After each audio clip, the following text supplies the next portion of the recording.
Assalamu alaikum everyone. My name is Saima Rashid and I'm a research assistant at Center for Islam and Global Affairs. On behalf of Center for Islam and Global Affairs at Istanbul Sabahattin Zain University, I welcome you all to our Ramadan webinar series. Today is our 20th lecture and we're very pleased to have with us Dr. Hafsa Kanjwal. Dr. Hafsa Kanjwal is an assistant professor of South Asian history at Lafayette College in the United States, and she's joining us from United States itself. Dr. Hafsa, you have 50 minutes, and while you'll be talking, because we'll be live on Facebook as well, so you can drop your questions on our Facebook page as well as in the Q&A section here. So, Dr. Hafsa, you can unmute your microphone and start your lecture. Assalamu alaikum everyone. Thank you so much for having me to CIGA, and also I hope everyone is having a blessed Ramadan so far. So I wanted to start my talk off with a little bit of a clarification. Although I will be discussing Hindu nationalism and Hindutva and its impact in both India and occupied Kashmir, I want to make it clear that in no way did things only start to get bad in India with the rise of Modi, the BJP, or the ascent of Hindutva. Unfortunately, in public discourse, the media, and sometimes even scholarship, there's this demarcation between India as it was or somehow is at its core, which is seen as some form of an ideal democratic secular government memorialized by its first Prime Minister, Jawaharlal Nehru, and India as it is today under Modi, as if that is a complete tangent from what India has always been. I think nothing can be further from the truth. In many ways, I would argue that what we are seeing today unfolding in both India and occupied Kashmir is an acceleration of processes and ideologies that have existed since the late colonial period, and actually seamlessly existed in what has been seen as a secular and democratic post-colonial India.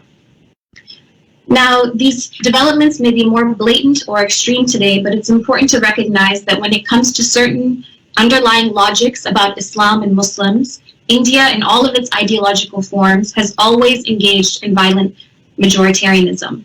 In fact, recent historical scholarship has showcased exactly how fragile India's democratic and secular credentials were right from its inception in 1947, in the very period Indian liberals gazed upon with nostalgia.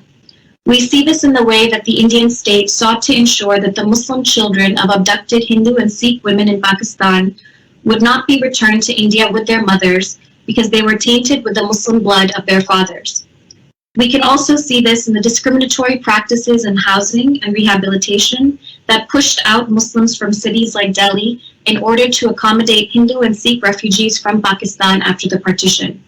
More recently, we see this in the Sucha Committee report, which was submitted to the Indian Prime Minister in 2006 and revealed the systematic discrimination of the Indian Muslim community in the political, economic, and social life of India. All that to say, this is a much larger story of bigotry, othering, and disenfranchisement. Indian Muslims as a community have had their loyalties to the Indian state questioned and have had to perform a certain amount of good Muslimness in order to survive.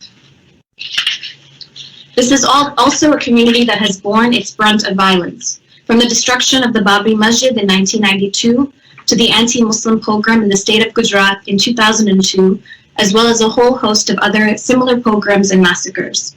These incidents have not just occurred against the Muslim community, but other religious minorities as well. One of the most horrific moments in post-colonial India's history was the 1984 massacre against the Sikhs, a massacre that was abetted by leaders of the allegedly secular Indian National Congress at the time. This is also why many Sikh groups have extended their solidarity to Muslims, including Kashmiri Muslims. Nonetheless, there is something different about the particular threat of Hindu nationalism or Hindutva in terms of what it seeks to do. If secular, i.e. liberal majoritarian India sought to manage Muslim religious identity and put Muslims in their place, Hindutva seeks nothing short of their annihilation. This is why this is an extremely difficult time for both Indian Muslims and Kashmiri Muslims, both of whom are currently under genocide watch. So today, I want to speak specifically about what Hindutva is, what this project calls for, and how it is playing out with India's Muslims and other minorities, as well as in occupied Kashmir. And I speak about these contexts separately. While there are some interconnections, it's important not to subsume what is happening to Kashmiri Muslims into the same narrative of what is happening with India's minorities, given that the former do not see themselves as a minority within India, but rather as an occupied people. Okay, so what is Hindutva?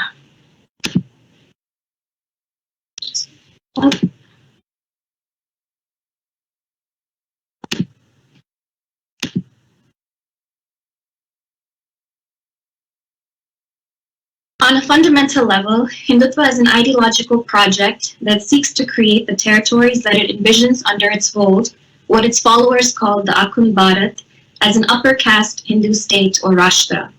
It believes in the racial and cultural superiority and purity of Hindus, claims to be representative of all Hindus, and also plays upon a narrative of victimhood. One of the impacts of British colonial rule was the emergence of multiple reform and revivalist religious movements amongst the diverse and competitive religious landscape in South Asia. Of these, within Hinduism, groups like the Arya Samaj argued for an ancient spiritual glory of Indian civilization, sought to purify Hinduism and bring those who had converted out of Hinduism back within its fold. The term Hindutva itself came from V.D. Savarkar, a Brahmin who would later become the president of the Hindu Mahasabha, a political party that broke off from the Indian National Congress in the 1930s for not representing Hindu interests more aggressively. In his 1923 book, Hindutva, Who is a Hindu?, Savarkar argues that Aryans had settled in India and were the ancestors of Hindus. He argued that Hindutva stemmed from three factors: 1, geographical unity; 2, racial purity; and 3, a common culture based on the language of Hindi. Hindutva essentially superimposed one religion, culture, and language onto a sacred territory. In his vision of Hindutva, religious minorities, including Muslims and Christians, had to assimilate to the majority religion. The Hindu Mahasabha in particular viewed Muslims who were mobilizing for their political rights in the late colonial period as a threat. The Akhund Bharat, if you look at the map, is seen as the holy land for Hindus, encompassing other nations of South, East, and Central Asia. It actually overflows from the current parameters of the Indian nation state and includes places like Nepal, Pakistan, Bhutan, Bangladesh, Myanmar, Sri Lanka, and even Afghanistan. In some cases, it has even included Thailand and Cambodia. Just as a side note, in December 2015, in an interview with Al Jazeera, the BJP National Secretary Ram Madhav said that and I quote him, "The RSS still believes that one day India, Pakistan, and Bangladesh which have for historical reasons separated only 60 years ago, will again through popular goodwill come together and Akhund Bharat will be created." End quote. Savarkar's ideas were later expounded upon by another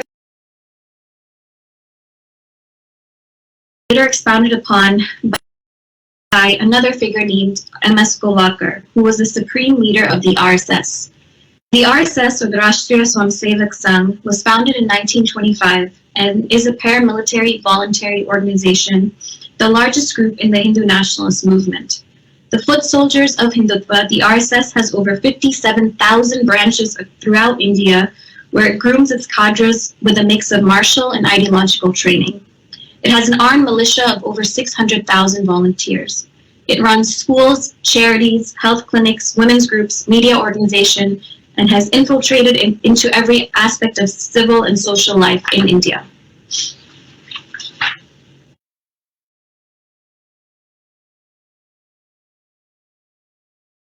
In 1940, in his book, We or Our Nationhood Defined, Golwalkar writes, and I quote, "Ever since that evil day when Muslims first landed in Hindustan, right up to the present moment, the Hindu nation has been gallantly fighting to take on these despoilers. In Hindustan, land of the Hindus, live and should live the Hindu nation. All others are traitors and enemies to the national cause, or to take a charitable view, idiots. The foreign races in Hindustan may stay in the country wholly subordinated to the Hindu nation, claiming nothing, deserving no privileges, far less any preferential treatment, not even citizens' rights." End quote. You don't have to look much further than this quote to imagine what the Hindutva project entails. When you look at the reference to the foreign races, it means Muslims.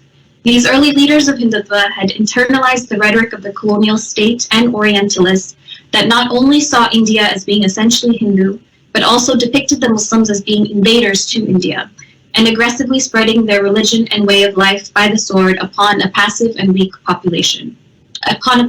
Hindu population. Golkar continues.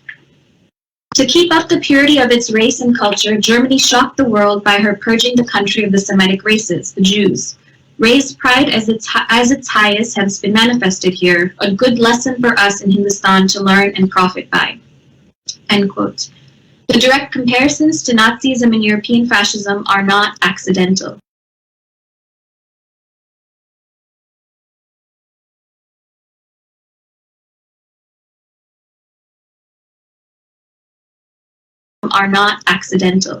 Indeed, Hindutva ideologues were inspired by the Nazis and Italian fascists of the 1930s and the 1940s. This rhetoric calls for the same kind of purity to create a supremacist state in which religious and cultural minorities must be violently assimilated or annihilated to bring back the idea of the pure nation. Muslims are to Hindutva what the Jewish community was to the Nazis. Aside from its anti-Muslimness, Hindutva is also based on the Brahmanical understandings of the caste system, which it sees as natural. As a number of Dalit activists and scholars have noted, casteism is at the root of Hindutva. More importantly, though, these scholars and activists have taken on Hinduism itself, and not just Hindutva, as an oppressive system because of its adherence to the caste system. This is actually an important and, as you can imagine, contested discussion that is increasingly becoming sort of discussed in scholarly and other circles. Hindu nationalists played a role in furthering religious divides during the 1947 partition of the Indian subcontinent. A member of the RSS also killed Gandhi immediately after partition, accusing him of being too tolerant to India's Muslims. As a result, the RSS was banned. But its ideology survived in political parties like the Jan Sangh, a predecessor of today's BJP. In 1980, the BJP, or the Bharatiya Janata Party, was formed to represent Hindu nationalist interests in the electoral realm in the wake of the decline of the Indian National Congress. It was able to form state governments and became the dominant partner in multiple All India coalition governments, eventually winning national elections in 1998. The RSS had also been at work in creating a whole lot of different organizations, each meant to infiltrate into different segments of society. Today's Hindutva movement is represented by a dizzying array of different organizations, all of whom come under the banner of the Sangh Parivar, or the family of the RSS. That's why one of the ways to refer to someone who belongs to this fold is to use the term Sanghi. The aspirations of these groups came to the fore in the town of Ayodhya in 1992. In Hindu mythology, the town is seen as the birthplace of the god Ram. On December 6, 1992, a Hindu vigilante mob, organized by the BJP and the Vishwa Hindu Parishad, the World Hindu Council, brought down the nearly 500-year-old Babri Masjid built by the Mughal Emperor Babur. They claimed that this mosque was built on the ruins of a Hindu temple and that had marked the birthplace of Ram. More than 2,000 people, mostly Muslims, were killed in the violence that followed. Hindu nationalists once again struck in 2002 in the Indian state of Gujarat, where Narendra Modi, a lifelong member of the RSS, was brought to power as the chief minister. 5 months into his first term, there was a mysterious act of arson in which 59 Hindu pilgrims were burned to death in a train. Many have argued that this attack on the train was a staged trigger for premeditated violence. The attack, as with all things in India, was blamed on Muslims, and as an act of revenge, Hindu mobs went on a rampage across the state. A mostly anti-Muslim pogrom in which over 2,000 people were murdered took place. The violence included mass rapes of women, widespread looting, and destruction of property. Police and government officials were said to have directed the rioters and gave lists of Muslim-owned properties to them. Modi himself was accused of playing a part in condoning the violence, although in 2012 he was cleared of complicity by a committee appointed by the Supreme Court of India. Nonetheless, that committee has been accused of suppressing evidence according to activist groups. Internationally, Modi was seen as complicit in the violence. Up until he was elected prime minister, he was not granted a visa to travel to the United States. In 2014, Modi was elected Prime Minister on an aggressive populist platform. Since then, attacks by Hindu vigilante groups have escalated, with full support of, or at least the consent of, the police and political leadership. These include lynchings, hate crimes, extrajudicial killings, attacking and killing people based on accusations of them having eaten or sold beef, forcing low-caste communities and Muslims, Christians, and Buddhists to convert to Hinduism, and going after Hindu-Muslim relationships, what they have termed as love jihad, which is a belief that Muslim men are luring Hindu women to marry them and converting them to Islam. Besides Muslims and lower caste communities, these groups also have a strong dislike for leftist or progressive groups, and have attacked or killed and tried to silence a number of activists, academics, and journalists. Hindutva-linked individuals have not only captured power on a national level, but they are also being appointed as heads of major universities, media houses, and so on. Modi came to power again in 2019 because, and not in spite of, the atmosphere of hate he had enabled in his first 5 years as Prime Minister. Immediately after he was re-elected, he began to implement his party's long-standing policies, beginning with a clampdown on Kashmir last August, which I will talk about next. Last November, the Supreme Court ruled in the Ayodhya case and basically argued that while the parties that had destroyed the mosque were wrong to do so, the Muslims could not prove their exclusive possession of the site. They turned the site over to a trust that was tasked with building a Hindu temple over it. The Muslim community was given a plot of land away from the Babri Masjid area. This ruling set an extremely dangerous precedent. It basically means that these groups can say that other mosques were built over temples and destroy them as well. And the state has given cover to these groups by providing them with the post facto justification for their actions. Finally, last August, the National Registry of Citizens in the northeastern state of Assam resulted in nearly 2 million people, mostly Muslims, being stripped of Indian citizenship after failing to provide sufficient documents to prove that they were Indian. Contestations over who was a refugee versus who was a citizen have a longer history in the state of Assam, going back, not surprisingly, to the legacies of British colonialism and Assamese nationalism that has sought to assert itself over the Bengali communities that have lived in Assam for over a century. Government officials have promised that they will implement the NRC nationwide. This, with the Citizenship Amendment Act, has set into motion the legal precedent for an ethnic cleansing or genocide to take place. The CAA basically fast-tracks Indian citizenship for non-Muslims, including Hindus, Sikhs, Buddhists, and Christians from Pakistan, Bangladesh, and Afghanistan. Combined with the NRC, which is what is feared will happen even though all religious groups may be impacted by a nationwide NRC, where especially minority or marginalized communities like Muslims and lower caste Hindus may not be able to provide their documents to prove their citizenship. The CAA will ensure that only the non-Muslims who are stripped of their Indian citizenship through the NRC can still be granted citizenship, and that the Muslims will not be able to. This means that millions of Muslims will be rendered stateless and refugees in their own homes. There have already been internment camps that have been set up for those who have been rendered stateless in the state of Assam. For this to happen on an all-India level will be nothing short of catastrophic. After the CAA was passed, there were widespread protests throughout India, and it appeared as if the Indian Muslim community had woken up en masse against what this bill entailed for them. Yet, even in these protests, we began to see the fault lines. Indian liberals, leftists, and secularists attempted to control the ways through which Indian Muslims were protesting, decrying any slogans of Muslim assertion. As Kashmiri scholars Samriti Mushtaq and Mudassir Amin have argued, and this is from an excellent article that they've written in The Caravan, and I quote them, "Solidarity from liberals is conditional because of their understanding of Muslims is quintessentially illiberal. How is it that Muslims asserting their Indian identity are welcome, but those asserting their religious identity beyond the liberal framework are silenced? If the people are out on the streets to protect the secular values of the country as enshrined in the Constitution, do those values necessitate for religion to be sidelined, disallow Muslimness in any form in the public sphere, even when the exclusion is clearly about Muslim identity?" End quote. Muslim student leaders who have highlighted these hypocrisies and shed light into the deeper malaise in India vis-a-vis its treatments of Muslims have been placed under greater scrutiny. One such scholar, Sharjeel Imam of the Jawaharlal Nehru University, was detained and eventually charged under the stringent Unlawful Activities Prevention Act, which allows the government to prescribe individuals as terrorists.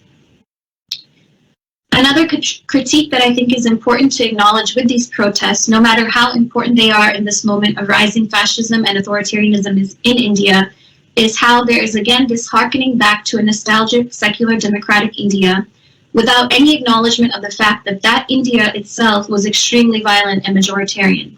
One wonders if there is a way to move forward with a real and honest critique of India's secularism and democracy that goes beyond the more obvious and simplistic critiques of Hindutva alone. In response to these protests, the Indian police and vigilante mobs have targeted Muslim areas and neighborhoods, detaining individuals, destroying property, and committing acts of arson.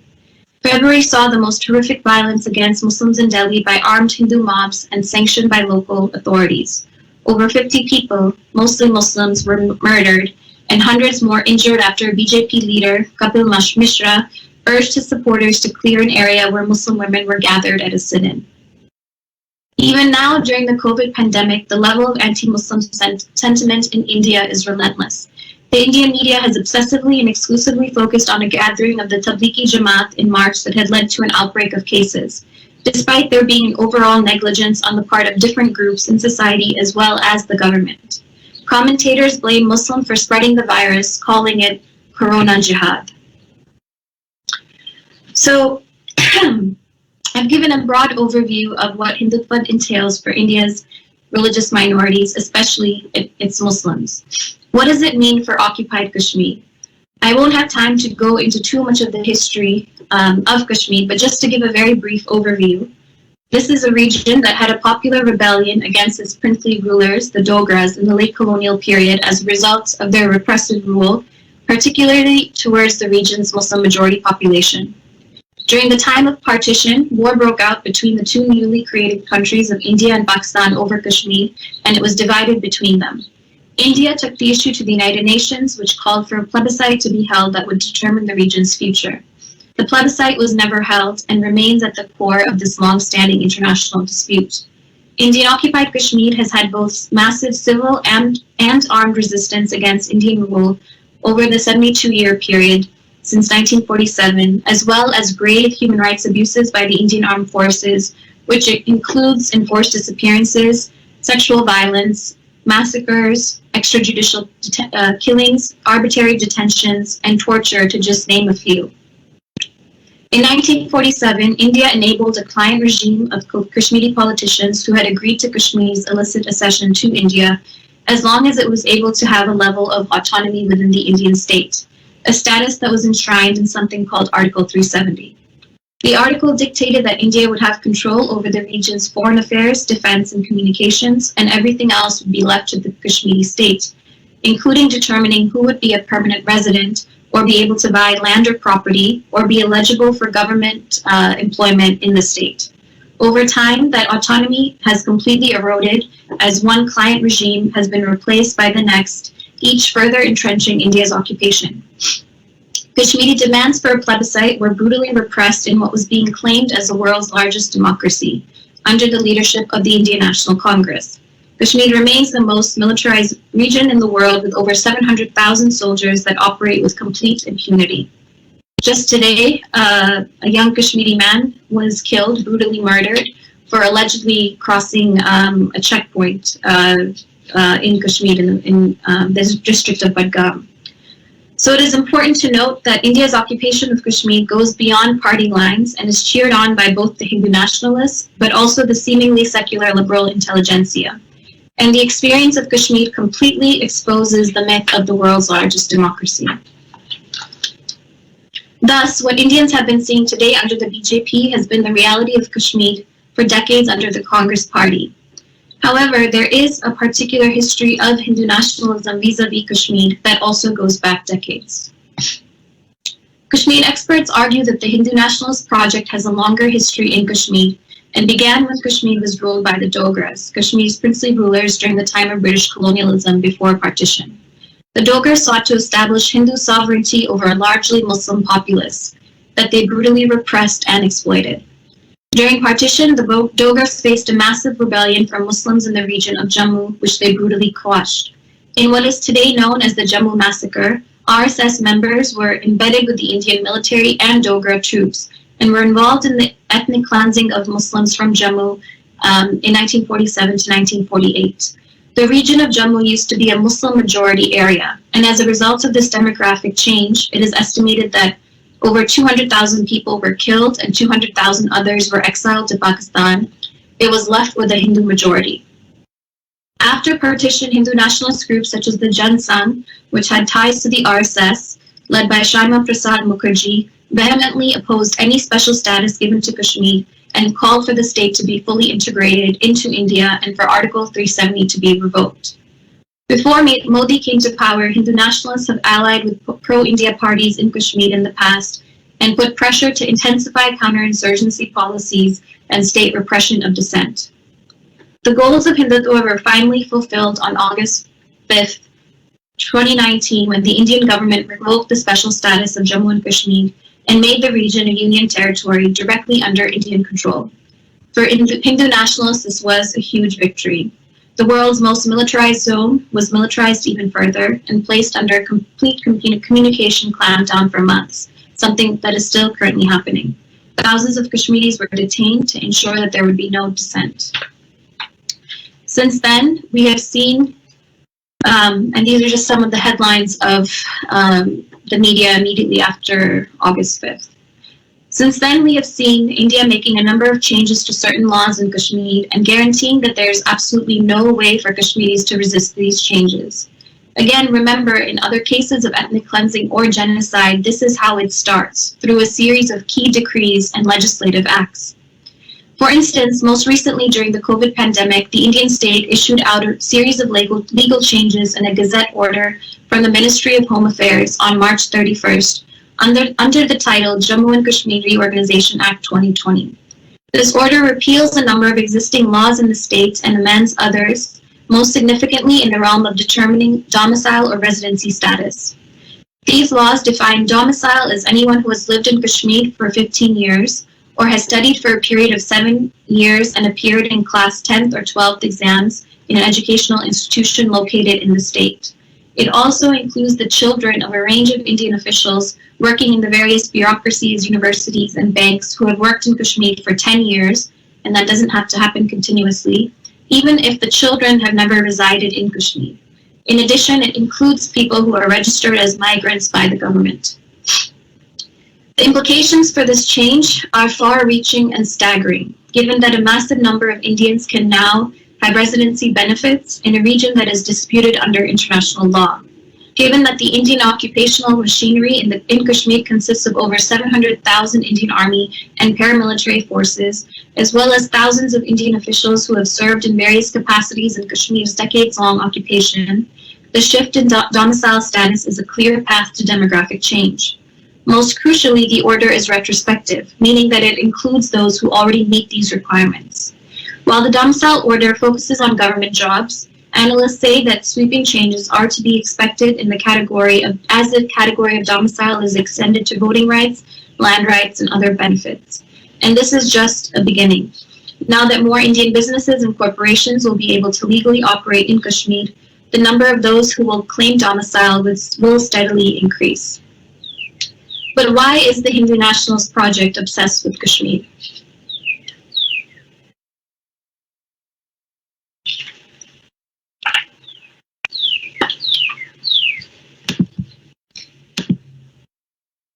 Okay, it doesn't seem to want to move. To understand this, second.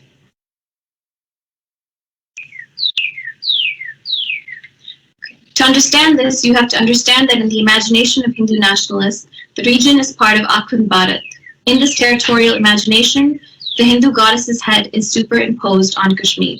And I'm sorry you can't see that for some reason. This is not moving. But no.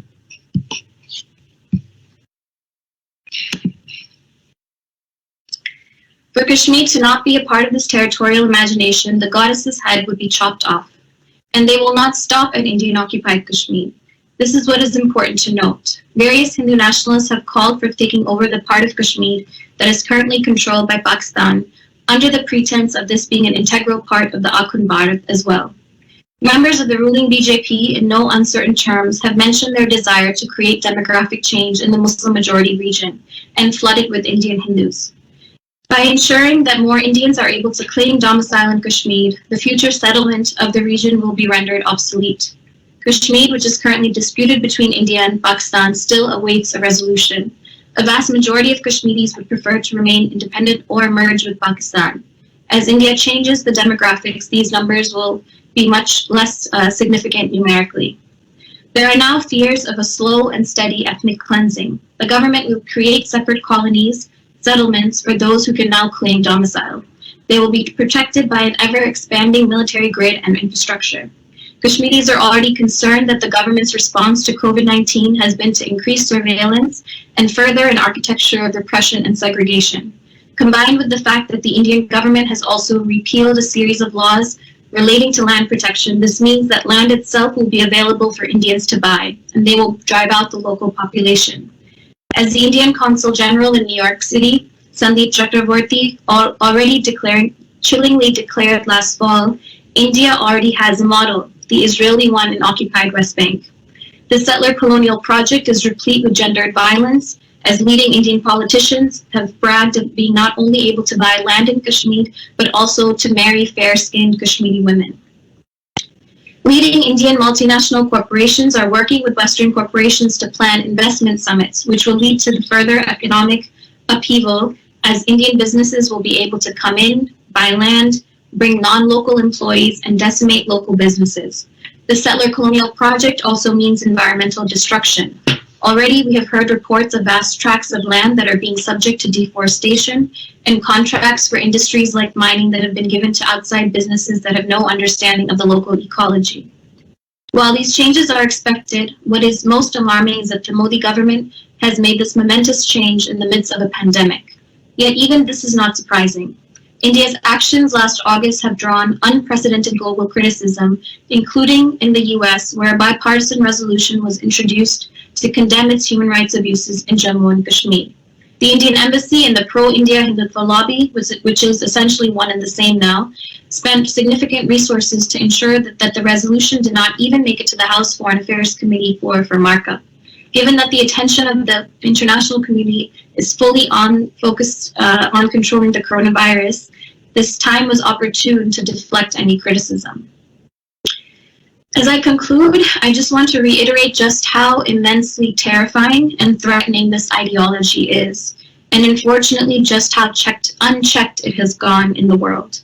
The tentacles of Hindutva have reached different parts of the world, including the US, the UK, and Canada, where they are hard at work in branding themselves as natural allies of Western supremacist and anti-Muslim groups.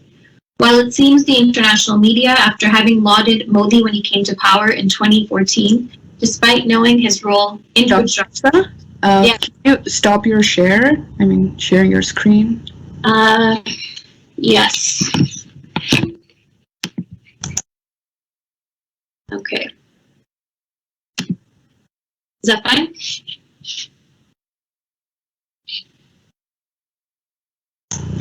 You can still see it. Still see the... Okay, hold on. Yeah, now it's okay. Okay. While it seems the international media, after having lauded Modi when he came to power in 2014, despite knowing his role in Gujarat, is slowly coming to an understanding of what all of this means, international governments have not done much beyond issue out statements of concern. For this ideology to be confronted, a lot more needs to be done on a global stage. We are starting to see some prominent individuals in the Gulf, which has otherwise had quite close relations with India. You might remember that the UAE leader last year gave an award to Modi after the Kashmir siege had begun. A number of them are finally waking up and starting to threaten to turn out Indian workers that live in the Gulf. But it remains to be seen what real implications this can have. What is even more sinister is that so much of the attention internationally is not done out of actual concern for human lives, but rather concerns over India's waning economic potential. As has always been the case, it will be the people, the Muslims of India, and the Muslims in Kashmir, the Muslims and other marginalized communities in India and the Muslims of Kashmir that will continue to bear the brunt of all of this. Thank you.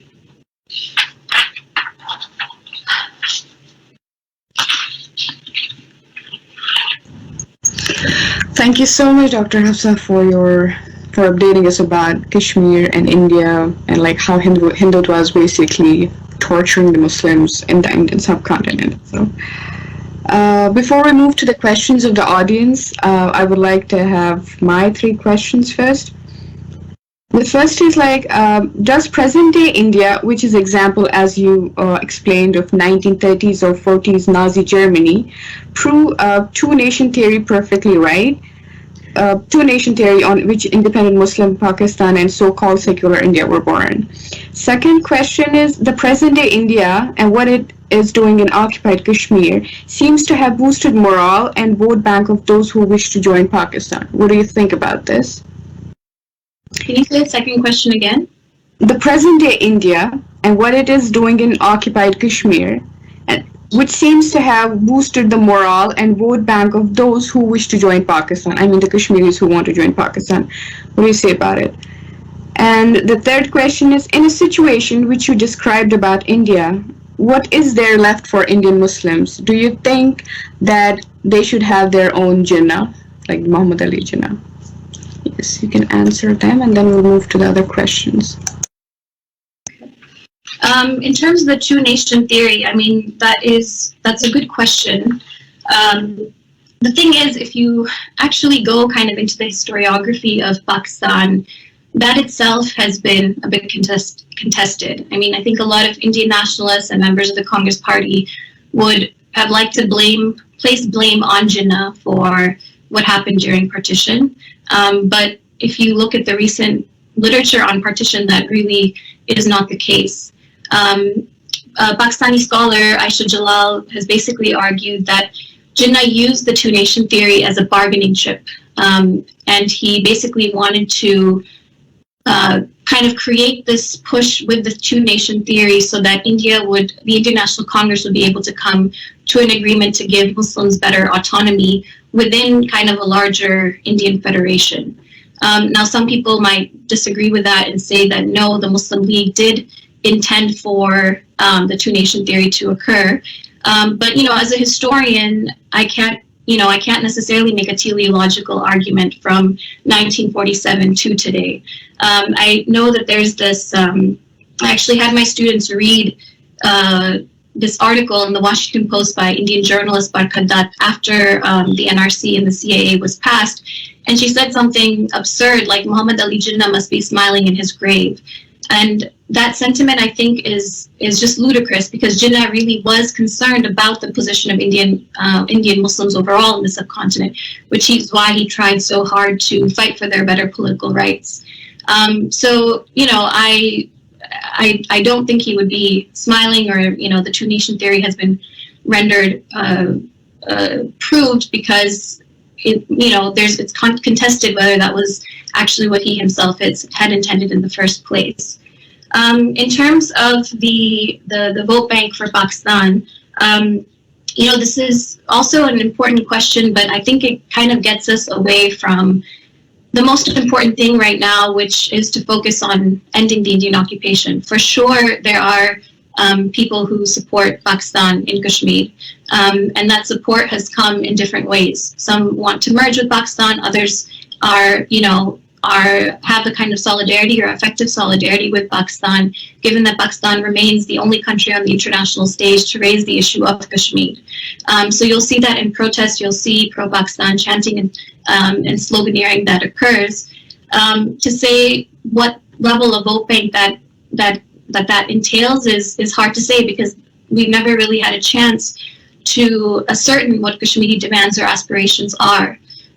There have been polls that have been, done in the past. I think the last one was in 2008 that said that people would have preferred independence. But since then, there's really been no polling or anything that's been done. But I think what we can all agree on is that people want the Indian occupation to end. They want a just process in which Kashmiris themselves have a seat at the table and create a space where people can actually discuss their own future. I mean, there's no political parties aren't even allowed in Kashmir. All of the pro-freedom leadership is either currently under house arrest or detained in jails. So Kashmiris have never really been able to have that kind of political participation where they associate with groups that actually reflect their political aspirations. So all of that needs to change before we can really get to an understanding of what that future would look like. And what is left for Indian Muslims? I mean, to be honest with you, it's very, very frightening. It would be great if Muslim leaders could emerge that aren't really kind of like the selected lackeys of the Indian state and represent their interests more than they represent the interests of the community. But anyone that really has emerged, has spoken back, has pushed back, has been demonized, has been detained, has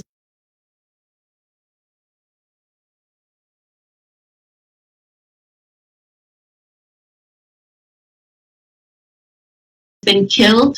So it's frightening. I don't know what to say, to be honest. So I think there's a way that the diaspora can play a role, especially for Indian Muslims, and try to leverage their issue to different groups that have relations with India, like the Gulf. I know the Indian Muslim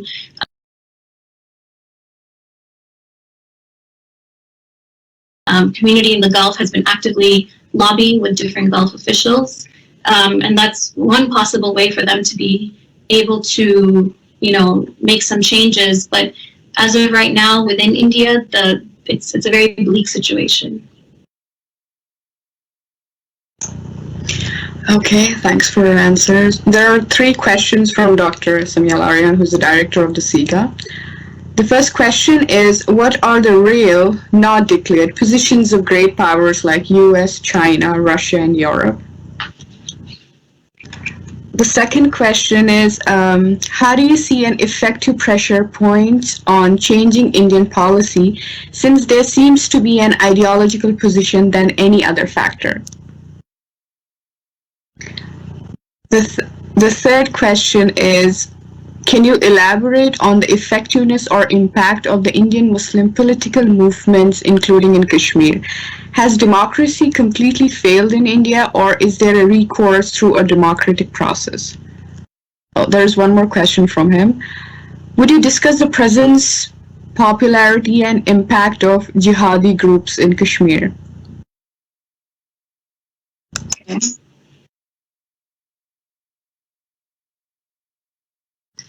Okay. The US, China, Russia, and Europe. Okay.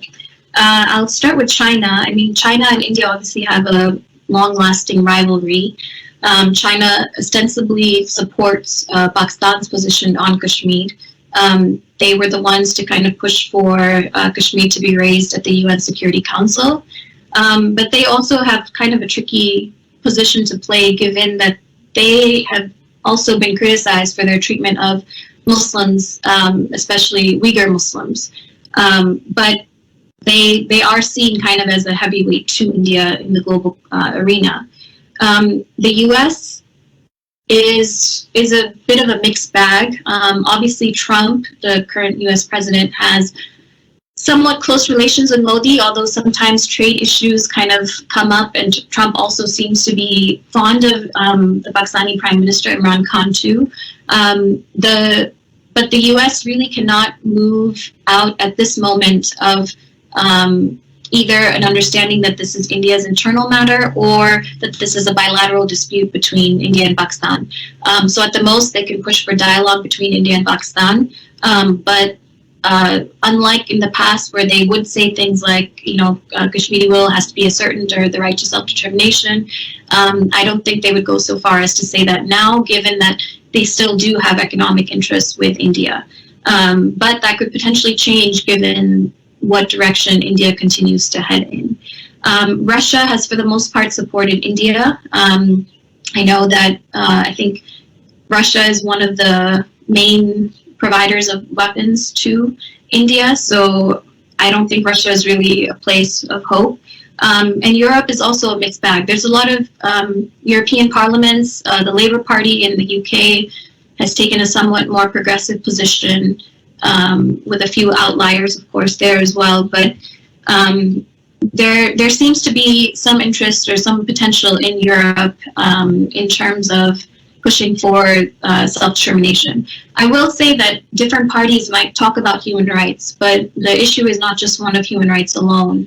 So even if the UN puts out a report that, or Amnesty International puts out a report that speaks about the different human rights violations that are happening in Kashmir, they don't go so far as to actually kind of, at least Amnesty International doesn't, to actually talk about the real root political issue. Pressure points. This is also an important question. I think India's two main pressure points are that it still likes to talk about itself as a secular democracy, even though we've completely seen that unravel.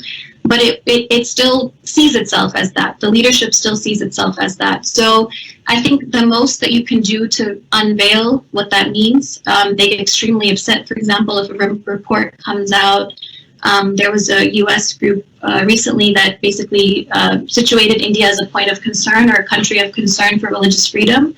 And they were extremely upset by it. So I think any kind of reputational damage to India's secular democratic credentials is really important. And also economics are also a pressure point. And I think that is something that will need to be explored a bit more, thinking through something like a boycott, similar to what's been adopted in regards to Israel. The elaborateness of the democratic process. I don't necessarily think that the way out for Indian Muslims is through the democratic process, but then that also doesn't leave us with many options.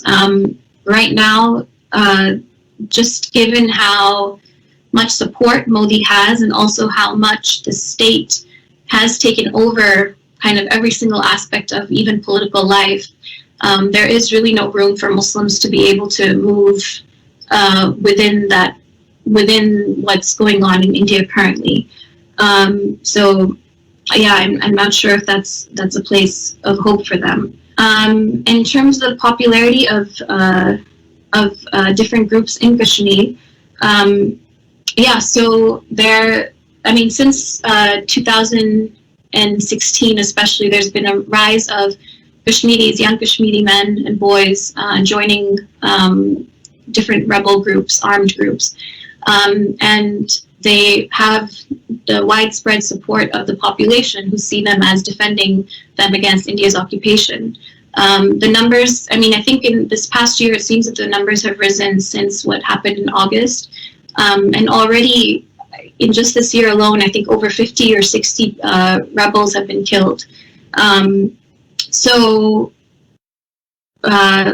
yeah, they are popular. Thousands of people come to their funerals.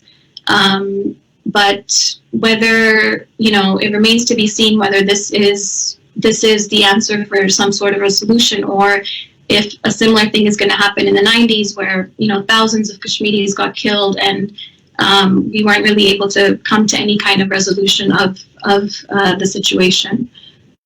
Yeah, I think those are all the 4 questions.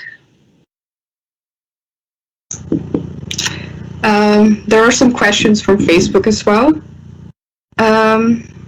Had Akmal. He asks that, is Kashmir issue the prime example of why two-nation theory is necessary in Indian subcontinent?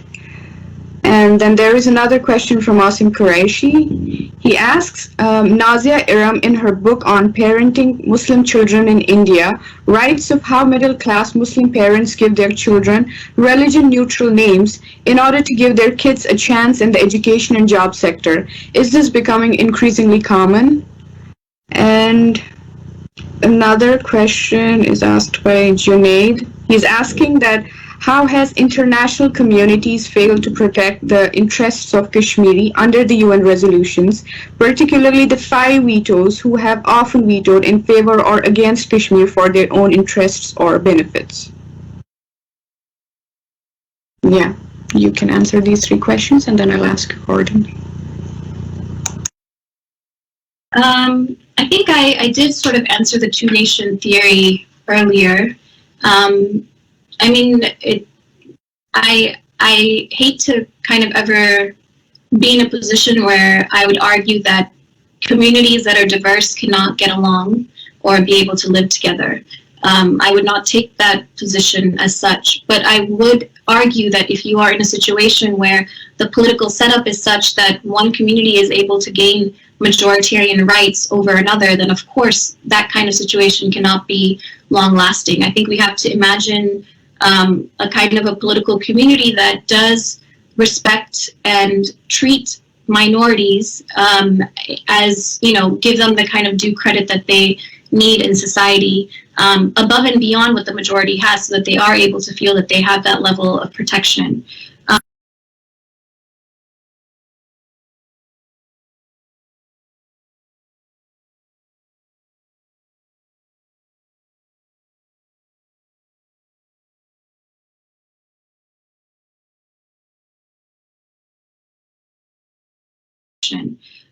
So I don't necessarily agree with an inevitability of the two nation theory, although I think in India's case, because the way that history unfolded, you know, it seems that that way with the rise of Hindutva. In regards to Asim's question, I mean, yeah, this is kind of what the Suture Committee report, which I think is really important and it's interesting for people to read, where, I mean, just being an educated Muslim in India, issues like trying to get housing, jobs, how you're treated in schools, all of that is impacted. There's this movie that, I think it was made in the 1960s or 70s called Garam Hawa. I would recommend people to watch that. I show that to my students. It kind of gives you an overwhelming sense of the different levels of discrimination that Muslims in post-independence India faced. And things ranging from not even getting loans from banks because people felt, people who were giving out loans felt that they would just run off to Pakistan one day.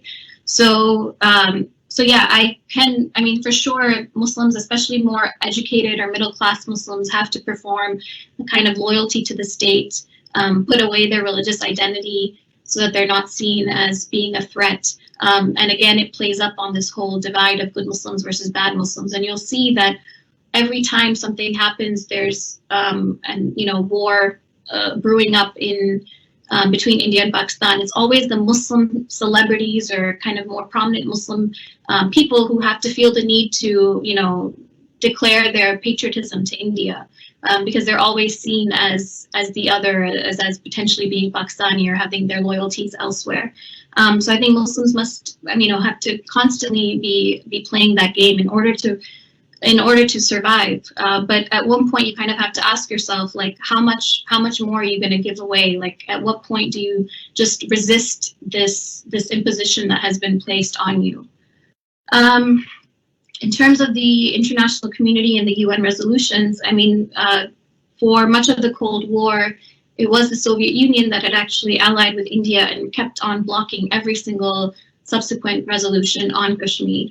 And that became a big issue as well in the 50s and the 60s. Now it seems to be that France is a problem issue as well, because France has close France also has military ties with India, and they've been trying to block any kind of discussion on Kashmir.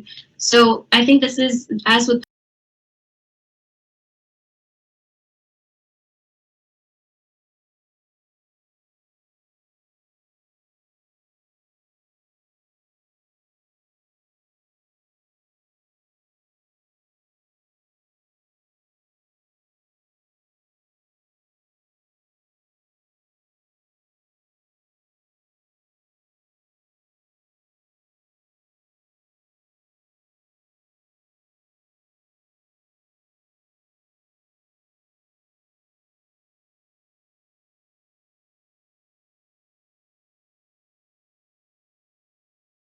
as with Palestine, this is a complete failure of the international order, where certain countries are, that don't necessarily reflect or represent Western interests or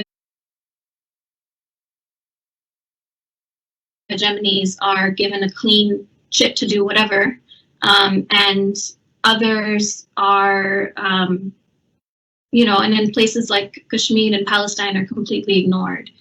So for sure, there needs to be a complete reimagination of what this so-called international community looks like as well before we can make any progress. And I will say with this, the Muslim countries have been disappointing as well. There is no reason that any Muslim country right now should be actively, Muslim majority country should be actively trying to engage with both India and Israel, but they do on astounding levels. So you can't always blame the West for doing these things. Sometimes Muslim majority countries also have abetted this.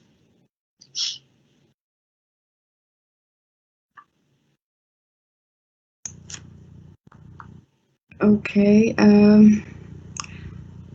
A Kashmiri student in Turkey is asking you this question. Given the situation Kashmiris are facing with no relief in their future, should Kashmiris not align themselves with Pakistan and fight this occupation, or maybe even seek armed support from Islamabad? There is one more question. In your opinion, why the world has more awareness regarding Palestine as compared to Kashmir? Is it the fault of academia or Kashmiri diaspora? And in your opinion, how important is it to establish a united front or forum that is Palestinians and Kashmiris against these atrocities?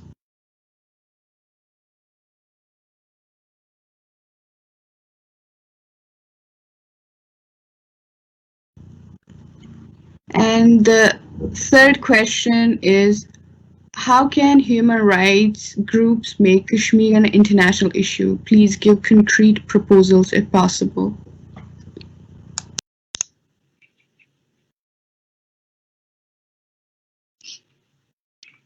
For the first question, I'm not sure what is meant by aligning with Pakistan. I think Kashmiris do look to Pakistan for taking the issue to the international arena. So I think that kind of alignment is already there, and the expectations are already there with the pro-resistance leadership. But I do think that Pakistan has done what it can, but it also remains limited to be able to push it in certain arenas. So I think there needs to be an international effort of multiple countries, multiple kind of areas of focus that are able to draw attention to what is happening in Kashmir. And as for why Kashmir has not gotten as much attention, I think there's multiple reasons for this. One is, I think at least for Palestine, one of the ways that Palestine was able to get a lot of attention is because of the US's special relationship with the state of Israel. And a lot of that activism happened, especially in the 60s, the 70s, the 80s, where a Palestinian diaspora, because it was exiled, I mean, so many Palestinians were just simply exiled and had to do their movements in exile and in the diaspora, whether it was in Lebanon, in the Middle East, or in the United States. So those institutions, those groups have existed for decades, and they've been able to raise awareness, on multiple fronts, including in academia.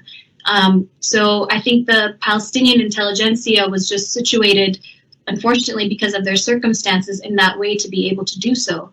And I'm amazed at how many different organizations exist, not just in the US, but throughout the world. And I think now some of that is happening for Kashmir as well. But for whatever reason, I mean, Palestine signifies an important locus point because of its religious significance for Muslims, and Christians and Jews as well. So there's just a lot more attention given to that place. And Kashmir, I think, has been set aside because it's just seen as an issue of, it's between India and Pakistan, they just have to go figure it out, which makes the international community much less willing to get involved. But I think once you reframe that issue as this is like a decolonial movement, these people are, seeking their self-determination, then I think it becomes a little bit easier for academia, for human rights groups, and so on, to see this as in the same vein as other liberation struggles. What can be done to highlight human rights in Kashmir? I think there have been local civil society groups in Kashmir that have, despite all the odds, done incredible work in just documenting what, especially these past 30 years of immense militarization and human rights violations, what all of that has entailed. I think just documentation is really important. And then approaching different international actors, whether it's the US, whether it's different courts of justice, different countries, different embassies around the world, approaching them and really trying to push them to see this region as something that is continuing to erupt unless they, it's in everyone's interest to find a resolution for it. So until that happens, I just think we have to do whatever is possibly in our arsenal. It has to begin with epistemologically changing how we talk about Kashmir, providing a lot more kind of academic work, rigorous work on it. It has to do with just documenting the atrocities that have been going on there. And I do think the next phase is like more targeted campaigns against particular companies, corporations that are involved in the settler colonial project. The Ambani Group, for example, is a big one. They're completely tied with the Modi government and have business interests everywhere. So I think like naming and shaming these groups who are taking part in this project, and whether there's any kind of Western or other links in different countries around the world with what is happening in Kashmir, but also to India's Muslims and minorities, I think that is the next step. But people should be kind of united in their effort and focus on the goal and then think about what else needs to happen after that.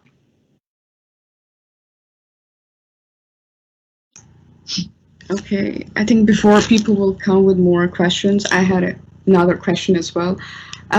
Since India aligned with Israel, do you think this ideology of Zionism and Hindutva has actually fueled the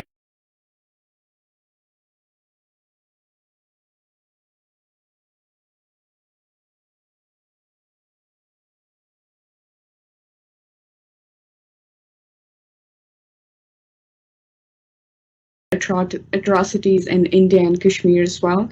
And there's one more question that's being asked that can you draw the similarity and differences between the Kashmir issue and the Kurdish issue? And one more question from me.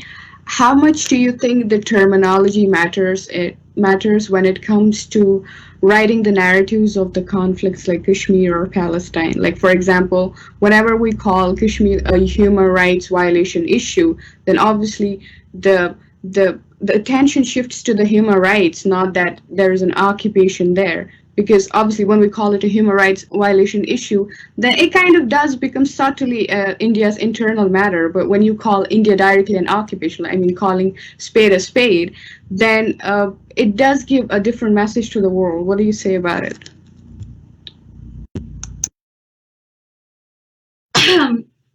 Yeah, I mean, what is interesting about Hindutva and Zionism, I mean, despite the fact that Hindutva has been for, aligned itself kind of in more Nazi ideology, they also are today so linked with Zionism. So there's an intellectual link, but there's also just a very material link because India and Israel have very close relations. In Israel, I guess, is like the #1 country in terms of selling arms to, or maybe #1 or #2 selling arms to India. They share everything from like intelligence kind of networking and actually like managing like training each other's police forces and army and things like that. So those ties, I think, are both intellectual but also material.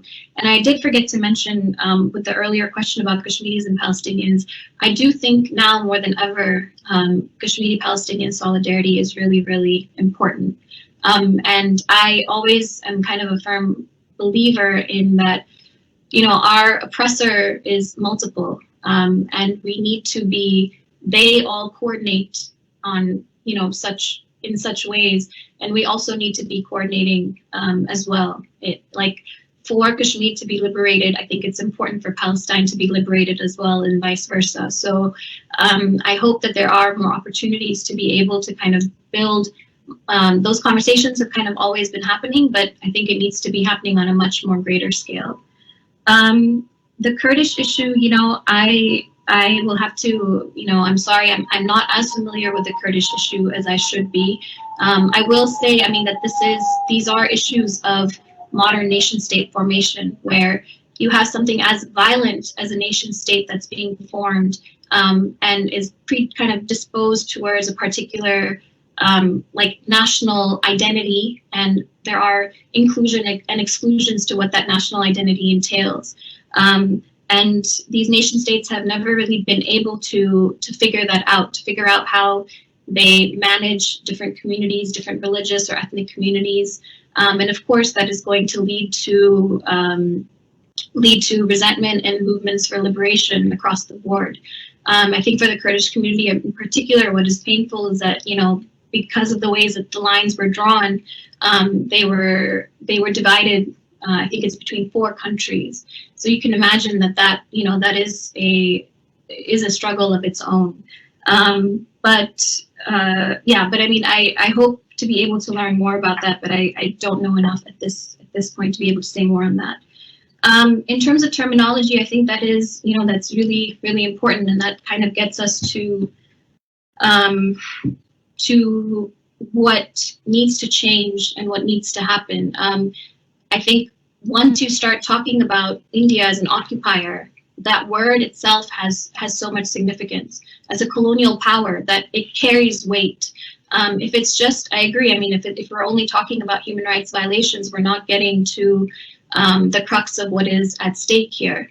And I think change begins with changing terminologies and how we talk about things. I think I was listening to Brother Asim Qureshi's talk a few weeks ago where he specifically mentioned that, language is really, really important. But at the same time, language sometimes has to be mediated with. So, for example, if you are doing advocacy with the United States Congress and you come in and you say things like, India is a colonial power and Kashmiris have been occupied, at this stage it's going to be very hard to find people who will be willing to listen to you. Sometimes you have to go in and say, India is not respecting democratic rights. India is not respecting fundamental human rights. And that's what the Kashmiri diaspora had to do. There are ways in which you have to be very radical in certain positions that you take and spread knowledge and awareness that way. But unfortunately, in some other times, you may have to tone down language to be able to get, some movement made. And that's just the reality of multiple struggles. But we are all kind of pushing for the time that we can get to the, in every single arena, we should be able to say it exactly like it is. Okay, there are 3 more questions. There is a huge anti-Islam sentiment in many of the Arab governments, including the Gulf states. These governments have intimate relationships with Modi and his gangs. My advice is for Indian Muslims to seek support from other resources. Oh, it was a remark rather than a question, but you can talk about it. Can Kashmiri diaspora approach the World Court to have about the genocide declared by India in Kashmir? And there's follow-up question for Israel-India thing, that since Israel has strong ties with Modi, would you think that the success of right-wing Israelis in occupying Palestine territory in global affairs somehow encouraged Modi to discriminate against Muslims in India or in occupying Kashmir? And if you can just talk a little bit about Islamophobia, the anti-Muslim alliance between Israelis and India itself.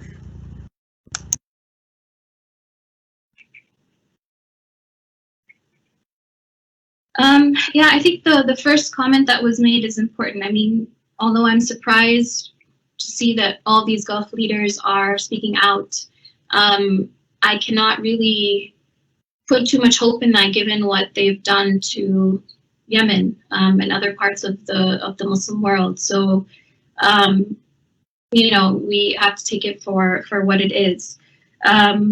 In terms of the diaspora being able to raise Kashmir as a genocide, I think it's a very complicated question because a number of the treaties that you could potentially take India to task for, India is not a signatory to those treaties. And I don't know the exact details because I'm not a legal expert, but just in conversations with some lawyers, it is hard to take India to court, different kinds of courts, whether it's the ICJ or the ICC, because India just doesn't have those kinds of signatories. However, in thinking through the case of Myanmar and with the Rohingya refugees, sometimes all it takes is another country, like I think in the case of the Rohingyas, it was the Gambia, to kind of take the issue somewhere. So I hope that that's also where the diaspora's efforts can be leveraged. Again, I think it needs to happen like in multiple forums. It has to take a legal route. It has to take kind of a, through the media, academia, and so on. Like right now, we need everything humanly possible at our potential to prevent this from happening. And in terms of Israel, and so I think for sure in Israel with Netanyahu, Trump in the U.S., Modi in India, I mean, these are all kind of neo-fascist leaders who do get kind of support, and Boris Johnson in the U.K., who are buttressed, right? We know that there's kind of a global rise of fascism around the world, and each is able to either borrow their mechanisms of suppression or just kind of further their anti-immigrant, anti-Muslim rhetoric. They all hype on that. So yeah, I for sure think that there's a connection there. Yeah, I think that's all.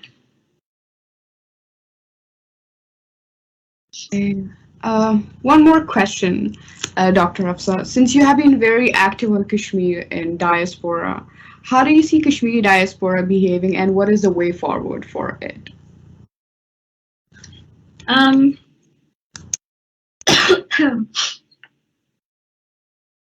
So I'm going to focus on the U.S. diaspora because that's the context I know best. I don't want to speak on other contexts. I think in the U.S., we have had members of the Kashmiri diaspora who have been active and engaged on the issue of Kashmir for decades. And these are kind of stalwarts and people in the community that we respect. And yet the issue didn't really gain greater traction throughout the diaspora. And there's multiple reasons for this. I'm happy to go into it, but one has to do with issues of privilege and where the diaspora is located in terms of coming from families that had experienced privilege and, kind of seeking aspirational whiteness or middle class or upper class aspirations in the U.S. and not necessarily be involved in what's going on in Kashmir. But I think a lot of that changed after August 5th, and people really started to see what was about to happen. But I think on many levels, there's still a bit of a misunderstanding about what's going on in Kashmir. I think the diaspora needs to be a little bit more educated because it is situated in the diaspora. It's looking at Kashmir from the lens of the U.S. and from the lens of empire. So, there's, just to give you like one example, like Kashmiris in the diaspora have been encouraged to kind of proclaim that their activism is nonviolent. If you think about why would we have to say like that our activism is nonviolent? What are we exactly trying to prove there? It's an internalization of these Islamophobic discourses that kind of seek, any kind of Muslim political assertion is seen as just being intrinsically violent. So no, you have to go there and like tell the world that you're actually nonviolent because you're not like those other guys who are violent. And that just reproduces its own kinds of absurdities. So I think there's kind of like a lot of education, decolonization that needs to happen vis-a-vis the diaspora as well. But there are people who are extremely passionate about Kashmir and want to do something to help. And there's just multiple things happening, and I think it's important to kind of come to a common platform on what needs to happen and be able to work together, setting aside egos and differences and so on, including ideological differences. I mean, I worry sometimes that we end up kind of replicating the kinds of divisions that exist within Kashmir in the diaspora as well, and I don't think we can afford to do that. We need people to like really, really think about the bigger picture here and kind of move beyond respective ideologies.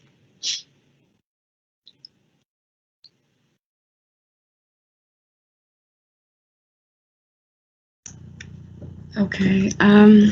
I don't know how will this question sound, but like if we look into the future, like for example, if this regime happens to change tomorrow, like there is no more Hindutva and it changed to Congress for some instance, how do you think how will it impact Kashmir as well as Indian Muslims? Is it going to be any different, or like India is going to be same as it was before? As I said earlier, I don't think India before Modi or the BJP was anything to aspire to, and certainly not in Kashmir, and certainly not for India's Muslims. So if Congress is back, I consider Congress to be soft Hindutva, to be honest with you. So I don't think much will change. They've used and abused Muslims to gain political, mileage at so many different points in Indian history. And for sure, I mean, what they've done into Kashmir is completely unexcusable. So I don't think much will change. I think India needs like a total like rehaul, really. And what that entails is hard. I mean, you have to like really shift 70 years of so much that has been entrenched in the country and is only getting worse. It's possible that what will change is that, annihilation won't be like this ever-present danger, but I think different movements, different groups will have to keep pushing for Kashmiri self-determination. That I hope that if Congress is back, that people don't just, especially in the diaspora, don't just think, oh, okay, we're safe now. Like the settler colonial thing is not going to happen. It's fine. No, absolutely not. I mean, the task is very clear on what needs to happen. So. So I don't think things are going to get better. I think, in fact, we'll just have to continue pushing for the things that need to happen. Okay, there's one more question. That how about working to have RSS identified as a terrorist organization? Yeah, I think that would be a good step. But I think the tricky thing with that though is, when you use the logic of terrorism. You are also implicating a lot of Muslim groups who are not terrorist groups and throwing them kind of in that same logic. I think that whole logic of terrorism is just a very faulty one to begin with. So something for sure needs to happen in terms of the RSS being boycotted, or, like members of the RSS shouldn't be able to travel to certain countries, and they should be banned for their activities in different diasporas in the world. But again, I'm hesitant to kind of leverage the terrorism bogey because of how it has thrown Muslim organizations under the bus. As you know, that the Hindutva groups are actively working to get the different Muslim organizations in the US also listed as terrorist organizations. So it doesn't really seem to be a game that can get us very far. Okay, you talked about like we talked about the Israel and India in like the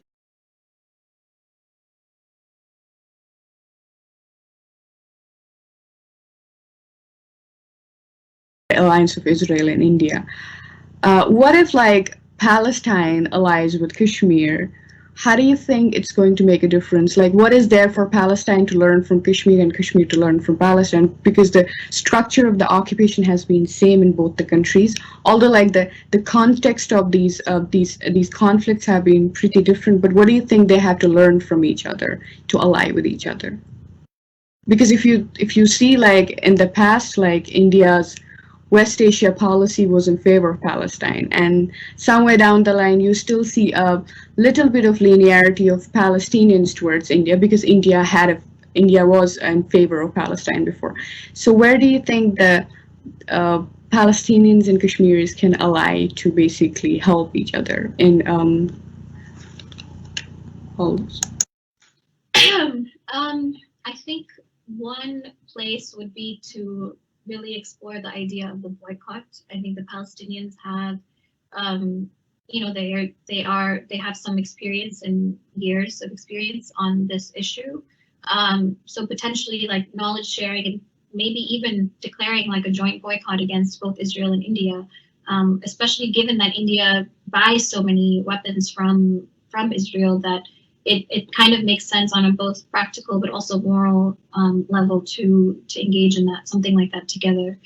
But I think what mostly needs to happen is that leaders, intellectuals, activists, academics should be meeting on a regular basis. And there's a talk recently that was on like the case of detainees across different contexts in Guantanamo, in Kashmir, and on Palestine. And just hearing the Palestinian presenter, it was just so shocking. I mean, just like I felt like I was like listening to a talk on Kashmir, and I felt that I've been to Palestine. Like it almost felt like a second home to me because of the ways in which occupation operates and also what it does to people, how it seeks to break their resolve, but it doesn't actually ever do that. So I think there's a lot to be learned and shared about building resilience in these communities as well, and how that happens. And I think Kashmiris can, share what they've done to Palestinians and vice versa. So more than just kind of thinking through the structures of occupation and settler colonialism, it's also just like how to figure out how people survive, manage, live their day-to-day lives under such repressive conditions as well. And I think there's a lot of scope for important things to happen there. Okay, now that we talked about like the possibilities of the alliance between Palestinians and Kashmiris, and because we're talking about like the Indian Muslims and the Kashmiri Muslims, obviously what's happening to them because of the Hindutva. Do you see an alliance happening between the Kashmiri Muslims and the Indian Muslims, seeing that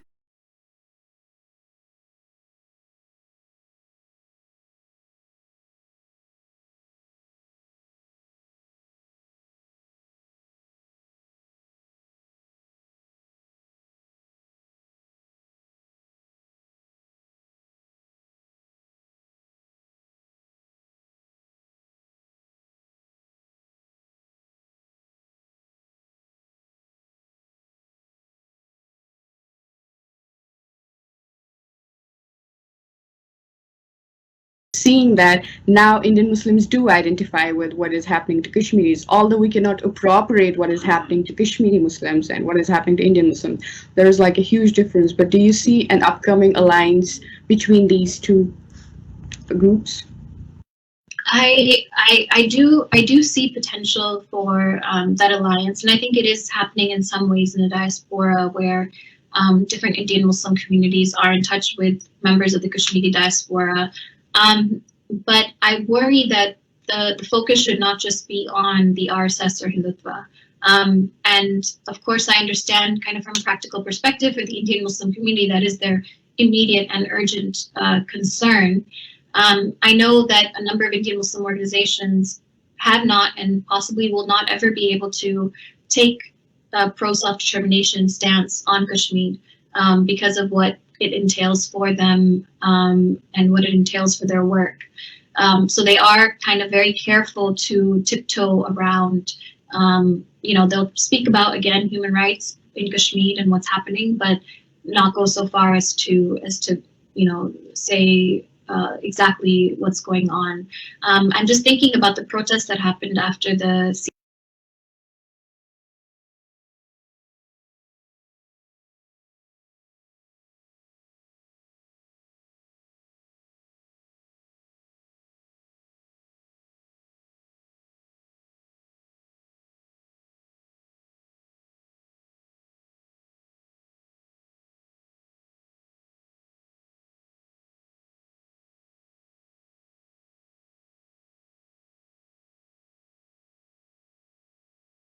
CIGA and the NRC, where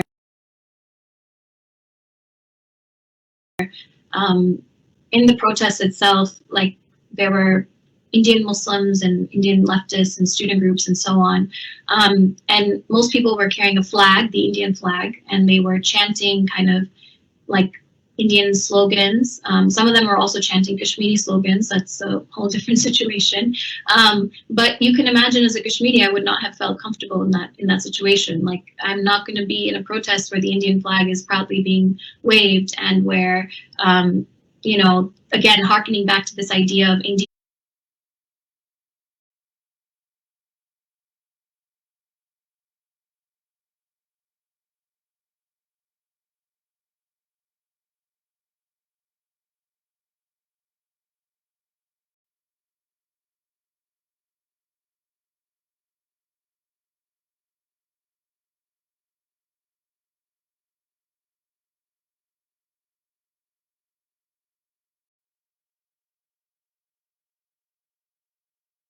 as it should have been or was in the past. Like, that was not what Kashmir has, or that was not what India was for Kashmiris. So I think there will be limitations in that engagement for sure. But I do think that those conversations need to happen, and where alliances can be made, that's a possible start. That's my thoughts on that. Okay, I think this should be the last question. I'll speak again from me. Like in the conflict zones, you always see that there is disagreement. There are conflicts within the locals as well. Like for example, if you see in case of Kashmir, there is an option of whether Pakistan or India when it comes to the referendum, but then there's a third option which is debatable whether it is actually an option or not, which is independence. Where do you think that, and which is actually, this divide between the locals itself is actually helping occupation to further divide us, and that is basically helping the more to imply the occupation in Kashmir. So where do you think we can bridge the gaps between these two different ideologies to basically make them fight the common enemy, which is the Indian occupation?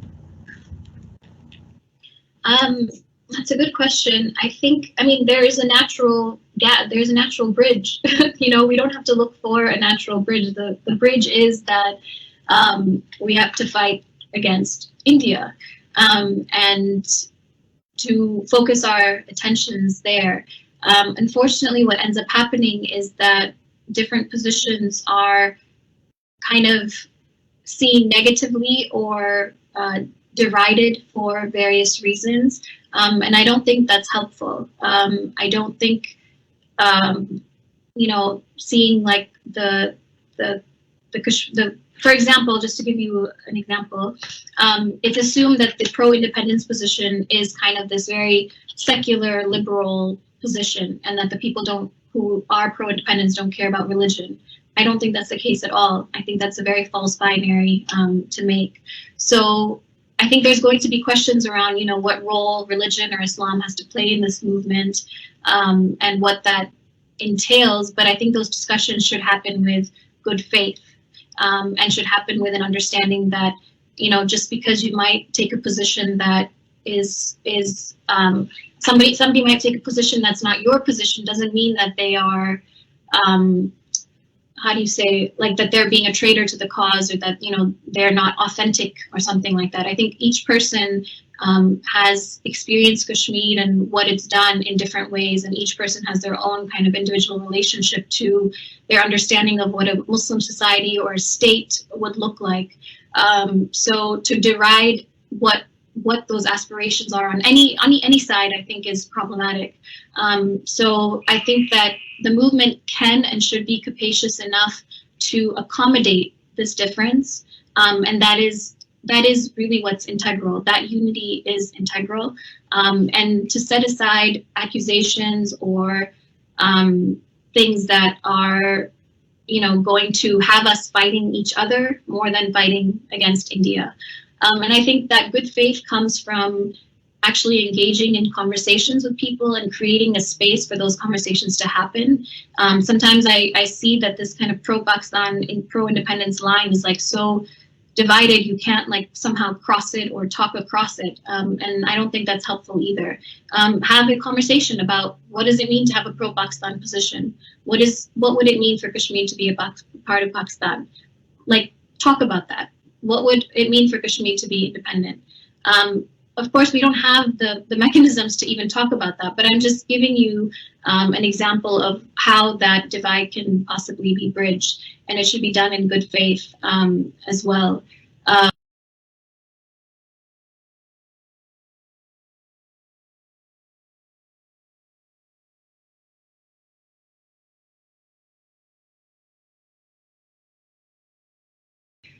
But for now, I think all of our attention should be to stop this annihilation of the people, and that's what's important for now. Okay, we're left with last 4 minutes, but I don't want to really upset this. He has asked a question that you need a state government support to launch an effective BDS campaign against Indian companies involved in or supporting Kashmiri occupation. How do we get that around? State involvement, state government. Okay. You need state government support to launch an effective BDS campaign against Indian companies involved in or supporting Kashmiri occupation. How do we get that around? Like you talked about Ambani and all those. Yeah. I mean, I think those who care about Kashmiri diaspora and others who are invested in this should be lobbying their governments. I think each country should have kind of their own separate boycott strategy, can't be uniform across the board, and they should all identify either products or companies that they want to focus on, look at the examples of who exactly is doing business with their country, and identify a list of them and then start. I mean, and I think, we have a lot to learn from the Palestinian movement in this case, and hopefully we'll actually be able to have more conversations around that as well. So yeah, I think it's just a matter of doing research on who these companies are, who these individuals are, and doing all you can to lobby. I mean, we can only do so much in terms of raising awareness. I think you can raise awareness forever and ever and ever, but then you have to actually hit both the reputational kind of risks of the reputational thing that India has, that it still wants to be seen as a secular democracy, and also its economic points as well. Thank you so much. I know it was very exhausting, but I'm really happy that rather than a monologue, we turned it into a very interactive session and people got good information. So yeah, thank you so much for updating us about all these things and letting us know how we can basically go towards the resolution. Thank you so much, Dr. Hafsa, for joining us. Thank you. And for the audience, because you have been with us through the whole Ramadan series, so